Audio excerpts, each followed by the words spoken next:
당신에게 30년이 주어진다면 무엇을 하시겠습니까? 저는 올해 90세입니다. 지난밤 잠들기 전 거울을 보며 생각했습니다. 주름진 손등을, 굽은 등을, 흐릿해진 눈을 바라보며 말이죠. 만약 다시 60세로 돌아갈 수 있다면? 사실 저는 60세 때 은퇴했습니다.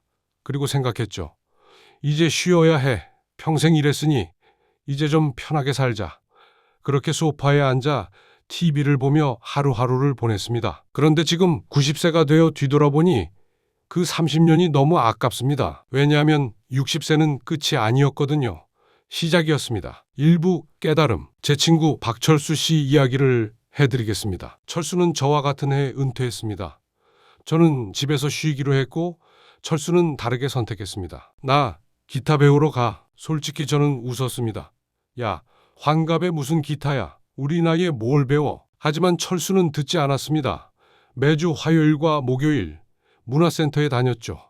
처음엔 도레미파솔도 제대로 못 쳤습니다. 손가락이 굳어서 코드 잡기도 힘들어했어요. 그런데 3년이 지나자 달라졌습니다. 5년이 지나자 철수는 작은 공연도 하기 시작했습니다. 경로당에서, 복지관에서, 작은 카페에서. 철수는 75세에 제게 말했습니다.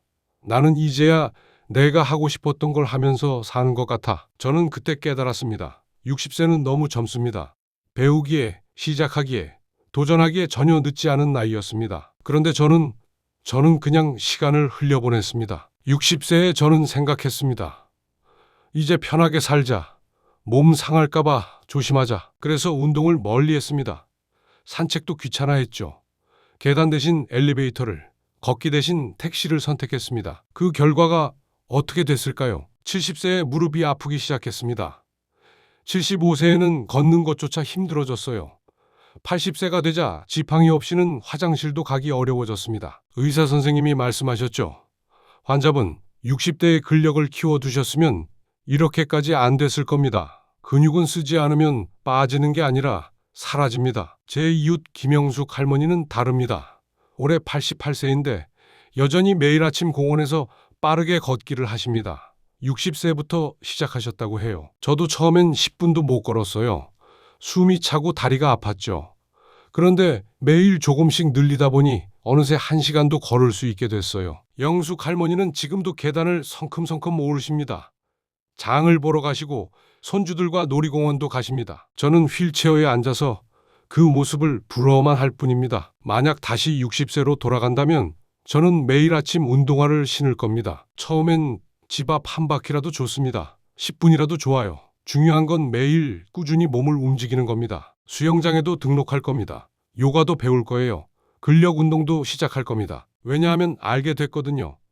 60세의 선택이 80세의 삶을 결정한다는 것을. 지금 움직이지 않으면 나중에는 움직이고 싶어도 움직일 수 없다는 것을. 은퇴 후 저는 사람들과의 만남을 줄였습니다. 이제 회사 사람들 안 봐도 되니 편하네. 모임도 귀찮고 그냥 집에서 쉬는 게 좋아. 옛 동료들이 연락해도 다음에라고 미뤘습니다. 동창회도 빠졌죠. 이웃과도 인사만 나눴습니다. 그렇게 10년이 지났습니다. 70세가 됐을 때 갑자기 외로움이 밀려왔습니다. 전화할 사람이 없었어요. 점심 한 끼 같이 먹을 친구도 없었습니다. 아내가 먼저 세상을 떠난 후 그 외로움은 더 깊어졌습니다. 한 달에 자식들이 한 번 정도 들르지만 그들도 바쁩니다. 손주들은 할아버지보다 스마트폰이 더 재미있어 보입니다. 저는 하루 종일 말 한마디 안 하고 지내는 날이 많아졌습니다. 반면 제 아내의 친구였던 정미자 할머니는 다릅니다. 미자 할머니는 60대부터 봉사 모임에 참여하셨습니다. 매주 무료 급식소에서 배식 봉사를 하시고 독거노인 가정을 방문하셨죠. 처음에 저는 생각했습니다. 쉬어야 할 나이에 왜 저러시나? 본인도 노인이신데. 하지만 지금 보니 미자 할머니는 외롭지 않으십니다. 봉사 모임 친구들과 자주 만나시고 여행도 다니십니다. 생일이면 축하 메시지가 끊이지 않아요. 아플 때면 걱정하며 찾아오는 사람들이 있습니다. 미자 할머니는 제게 말씀하셨습니다. 관계는 저금과 같아요. 젊을 때 건강할 때 쌓아두지 않으면 나중에 쓸 수가 없답니다. 만약 다시 60세로 돌아간다면 저는 사람들과 적극적으로 만날 겁니다. 동창회에 꼬박꼬박 나갈 거예요. 옛 동료들과 정기적으로 점심 약속을 잡을 겁니다. 이웃과도 가까이 지낼 거예요. 계단에서 마주치면 잠깐이라도 대화를 나누고 때로는 같이 차라도 한잔할 겁니다. 봉사활동도 시작할 거예요. 남을 돕는다는 건 결국 나를 돕는 거더라고요. 함께하는 사람들을 만나고 의미 있는 일을 하면서 나 자신도 행복해지는 겁니다. 그리고 가족, 특히 손주들과 더 많은 시간을 보낼 겁니다. 제가 가르쳐 줄 수 있는 게 많거든요. 옛날 이야기도 하고 함께 요리도 하고 산책도 하면서 추억을 만들 거예요. 왜냐하면 알게 됐거든요. 인생의 마지막에 남는 건 돈도 명예도 아니라 사람이라는 것을, 함께 웃었던 기억, 손잡아줬던 순간, 서로를 위로했던 대화, 그게 전부라는 걸요. 60세에 저는 생각했습니다. 배움은 젊은 사람들이나 하는 거야. 나는 이미 다 배웠어. 하지만 그건 큰 착각이었습니다. 제 친구 이순자 할머니를 보세요. 순자는 65세에 스마트폰을 배우기 시작했습니다. 처음엔 전화 받는 것도 헷갈려 하셨죠. 문자 하나 보내는데 30분이 걸렸습니다. 하지만 포기하지 않으셨어요. 도서관에 어르신 스마트폰 교실에 다니시고 모르는 건 손주한테 물어보셨습니다. 지금 순자는 어떻게 됐을까요? 카카오톡으로 가족들과 매일 대화하십니다. 유튜브로 요리 영상을 보시고 따라하십니다. 사진을 찍어서 앨범도 만드시고 화상통화로 미국에 있는 딸과도 자주 얼굴을 보십니다. 처음엔 너무 어려웠어요. 포기하고 싶었죠. 그런데 지금은요? 스마트폰 없는 삶은 상상도 못해요. 세상이 이렇게 넓은 줄 몰랐어요. 반면 저는 어떨까요? 저는 스마트폰을 거부했습니다. 그런 거 없어도 살아. 복잡하기만 하고. 그 결과 저는 점점 세상과 단절됐습니다. 가족들이 단체 채팅방에서 뭔가 결정해도 저는 나중에야 알게 됩니다. 은행 업무를 보려면 꼭 창구에 가야 하고 기차표 예매도 자식들한테 부탁해야 합니다. 코로나 때는 더 심했죠. QR코드를 못 찍어서 식당도 카페도 들어갈 수 없었습니다. 백신 예약도 혼자서는 못했어요. 저는 점점 짐이 되어갔습니다. 스스로도 무력감을 느꼈고요. 또 다른 친구 최동식 씨는 70세에 영어를 배우기 시작했습니다. 평생 영어 한마디 못해서 해외여행 갔을 때 너무 답답했어요. 이제라도 배워보자 싶었죠. 동식 씨는 매일 30분씩 영어 공부를 했습니다. 영어 앱도 깔고 유튜브 강의도 보고 외국인 친구도 사귀었습니다. 5년이 지난 지금 동식 씨는 간단한 일상 회화는 할 수 있습니다. 해외여행을 가서도 당당하게 주문하고 길을 물어보십니다. 완벽하진 않아요. 그런데 그게 중요한 게 아니에요. 배운다는 것 자체가 즐겁고 새로운 세계가 열리는 느낌이 좋아요. 무엇보다 내가 아직도 성장하고 있다는 게 기쁩니다. 만약 다시 60세로 돌아간다면 저는 배움을 멈추지 않을 겁니다. 스마트폰을 제대로 배울 거예요. 컴퓨터도 다룰 줄 알게 될 겁니다. 새로운 취미도 시작할 거예요. 그림 그리기, 글쓰기, 악기 연주, 뭐든 좋습니다. 외국어도 도전해 볼 겁니다. 유창하게 못해도 괜찮아요. 과정 자체가 뇌를 젊게 만들고 삶을 풍요롭게 만드니까요. 역사 공부도 할 거예요. 철학 책도 읽을 겁니다. 온라인 강의도 들을 거예요. 왜냐하면 알게 됐거든요. 배움을 멈추는 순간 늙음이 시작된다는 것을. 새로운 것을 배우는 건 단순히 지식을 쌓는 게 아니라 뇌를 활성화하고 삶의 활력을 불어넣고 스스로를 존중하는 행위라는 것을요. 저는 젊었을 때 꿈이 있었습니다. 여행 작가가 되는 것. 세계를 돌아다니며 경험을 글로 쓰고 싶었죠. 하지만 현실은 달랐습니다. 가족을 먹여 살려야 했고 안정적인 직장이 필요했습니다. 그래서 꿈을 접고 회사 생활을 했습니다. 은퇴하면 그때 여행 다니면서 글 써야지. 그렇게 60세가 됐습니다. 그런데 은퇴하자마자 꿈을 실행에 옮겼을까요? 아닙니다. 나이도 있는데 무슨 여행 작가야? 지금 시작해봤자 누가 내 글을 읽겠어? 두려웠습니다. 실패가 두려웠고 늦었다는 생각이 들었습니다. 그래서 아무것도 하지 않았습니다. 그런데 우연히 신문에서 한 기사를 봤습니다. 78세 할머니, 첫 소설 출간, 늦었다는 말은 없다. 기사를 읽으며 눈물이 났습니다. 그 할머니는 60대에 글쓰기를 시작했고 70대에 첫 작품을 완성했으며 78세에 책을 냈습니다. 인터뷰에서 할머니는 말씀하셨습니다. 가장 후회되는 건 더 일찍 시작하지 않은 거예요.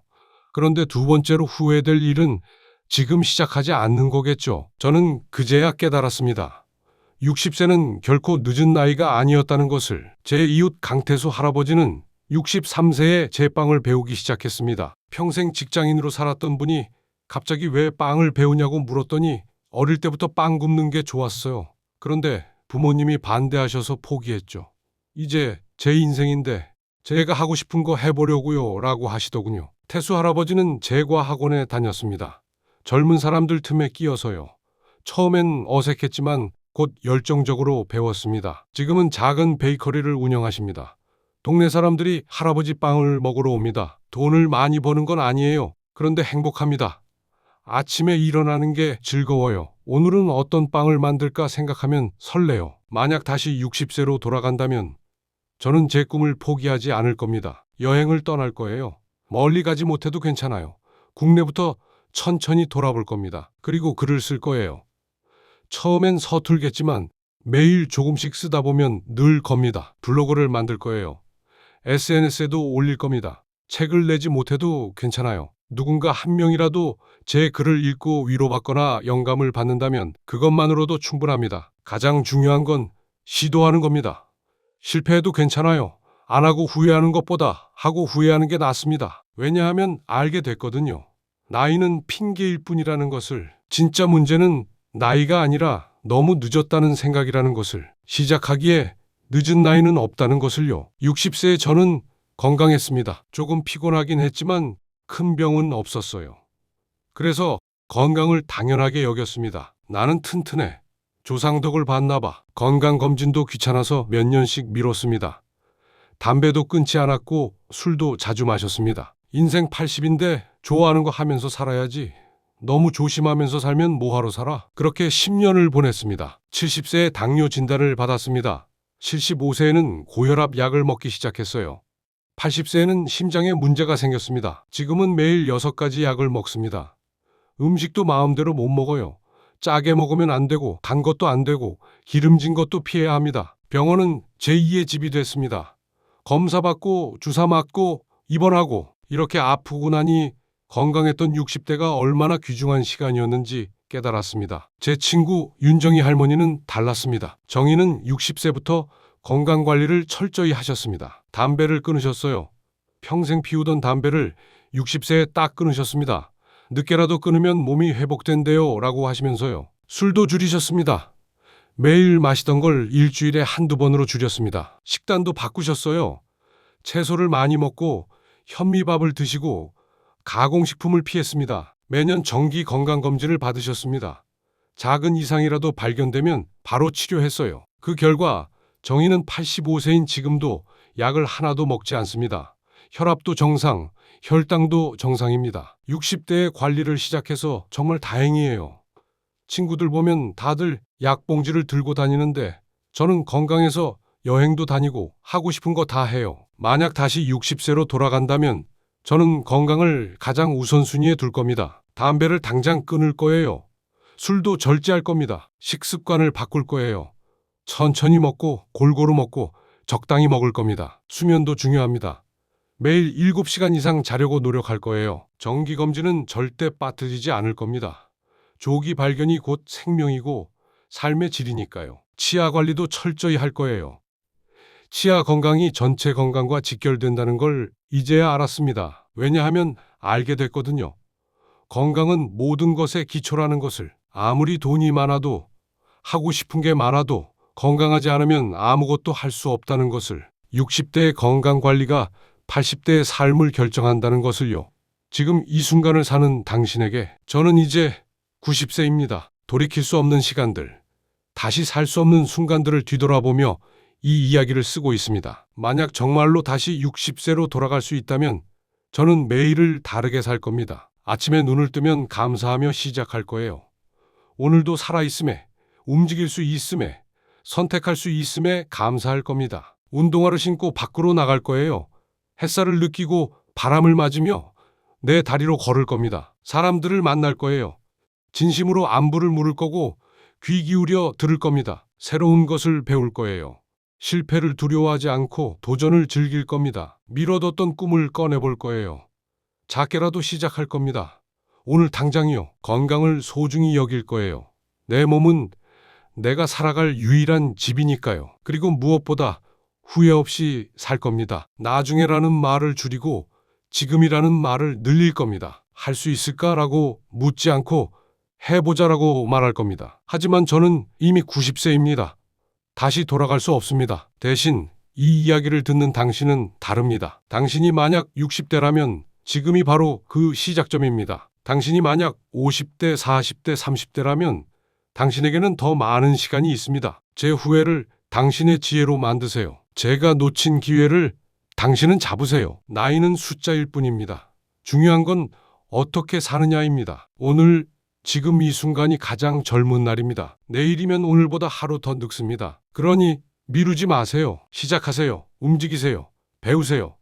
사랑하세요. 꿈꾸세요. 그리고 건강하세요. 당신의 60대가, 70대가, 때가 후회로 가득 차지 않도록, 당신의 90세가 저처럼 그때 그렇게 할 거리라는 말로 가득 차지 않도록 지금, 바로 지금 시작하세요. 왜냐하면 인생은 짧고 기회는 지금이니까요. 90세의 저는 60세로 돌아갈 수 없지만 60세의 당신은 90세의 저처럼 되지 않을 수 있습니다. 당신에게는 아직 시간이 있습니다. 그 시간을 어떻게 쓸 것인지는 오직 당신만이 결정할 수 있습니다. 제 이야기가 당신의 선택에 작은 빛이 되기를 바랍니다. 그리고 30년 후 당신이 90세가 되었을 때 지금의 선택을 후회하지 않기를 진심으로 바랍니다. 아니, 오히려 이렇게 말할 수 있기를 바랍니다. 나는 60세부터 진짜 내 인생을 살았어. 후회 없어. 정말 잘 살았어. 그것이 제가 90세 노인이 당신에게 전하고 싶은 마지막 말입니다. 시작하세요. 지금 바로 당신의 60대가 당신 인생의 가장 빛나는 시간이 되기를 바랍니다.